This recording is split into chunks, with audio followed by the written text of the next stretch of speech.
ఒక్కసారి ఛాన్స్ వస్తే చాలు 30 ఏళ్ళు తాను సీఎం అంటూ కలలు కన్నా వైసీపీ అధినేత వైఎస్ జగన్మోహన్ రెడ్డికి ఘోర పరాభవం అంటే ఏంటో ఏపీ ఓటర్లు చూపించారు.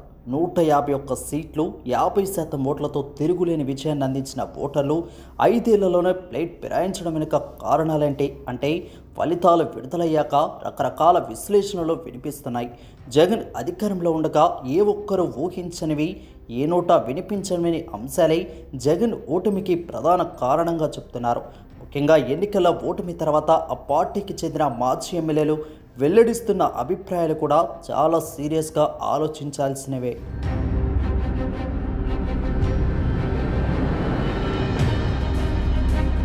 గుడ్ మార్నింగ్ ధర్మవరం అంటూ గత 5 ఏళ్లుగా సోషల్ మీడియాలో ట్రెండ్ అయిన ధర్మవరం మాజీ ఎమ్మెల్యే కేతిరెడ్డి ఎన్నికల ఓటమిని అస్సలు ఊహించలేదు.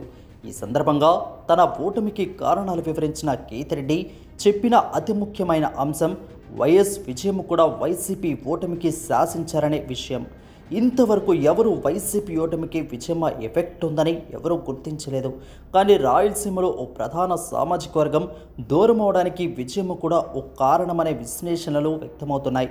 సీఎంగా బాధ్యతలు స్వీకరించాక జగన్ ఎంతో మారిపోయారని, సొంత కుటుంబాన్ని సామాజిక వర్గాన్ని దూరం చేసుకోవడమే కాకుండా తన సామాజిక వర్గాన్ని నిర్లక్ష్యం చేశారంటున్నారు. ముఖ్యంగా బాబాయ్ వివేకానందరెడ్డి హత్య కేసుకు ఏదో ఒక పరిష్కారం చూపకుండా చెల్లెళ్ళు రోడ్డెక్కి రచ్చ చేసేలా చేసుకుంటున్నారని అంటున్నారు. ఈ విషయంలో తల్లి విజయమ్మ ద్వారా వారికి కంట్రోల్ చేయకపోవడం జగన్ వైఫల్యంగా చెప్తున్నారు.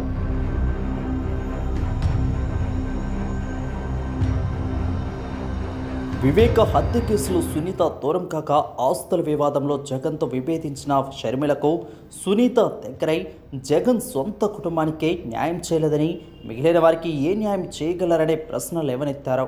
ఇక కడపలో ఎంపీగా పోటీ చేసిన షర్మిల వైఎస్ బిడ్డగా చెంగు పట్టుకొని అభ్యర్థిస్తున్న న్యాయం చేయండి అంటూ సింపతి పండించడం కూడా ఎఫెక్ట్ చూపించింది. షర్మిల కడపలో గెలవకపోయినా రాష్ట్రంలో వైఎస్ అభిమానులను వైసీపీకి దూరం చేసింది. ఇక ఇదే సమయంలో ఎన్నికల ప్రచారానికి విజయమ్మ దూరంగా ఉండడం, ఆమెను వైసీపీ గౌరవాధ్యక్షుల పదవి నుంచి దించేయడం కూడా ఓటర్లలో చర్చ జరిగిందంటున్నారు. తన పదవి నుంచి తప్పించడం వైఎస్ జగన్ చేసిన ప్రధాన తప్పని విశ్లేషణలు వినిపిస్తున్నాయి. ఎప్పుడు ఎన్నికల సమయంలో వైసీపీ కోసం ప్రచారం చేసే విజయమ్మ ఈసారి వైసీపీ కార్యాలయం వైపే చూడలేదు సరికదా, ఎన్నికలకు దూరంగా ఉండాలనే నిర్ణయంతో అమెరికా వెళ్ళిపోయారు. అక్కడి నుంచి షర్మిలను గెలిపించవలసిందిగా వీడియో విడుదల చేశారు. కానీ ఎక్కడా కూడా జగన్కు మరో అవకాశం ఇవ్వాలని పిలుపునివ్వలేదు. ఇది కూడా ఓటర్లలో చర్చకు దారితీసింది.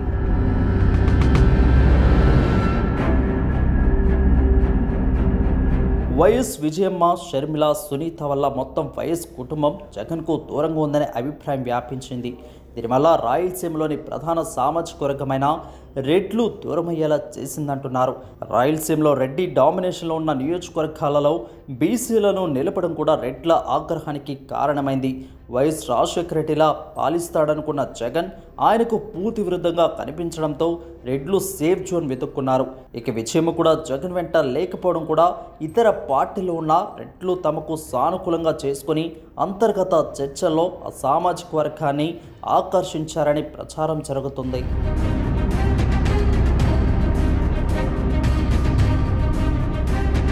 ఈ కారణంగానే రాయలసీమలోని 4 జిల్లాల్లో వైసీపీ పూర్తిగా దెబ్బతిన్నది.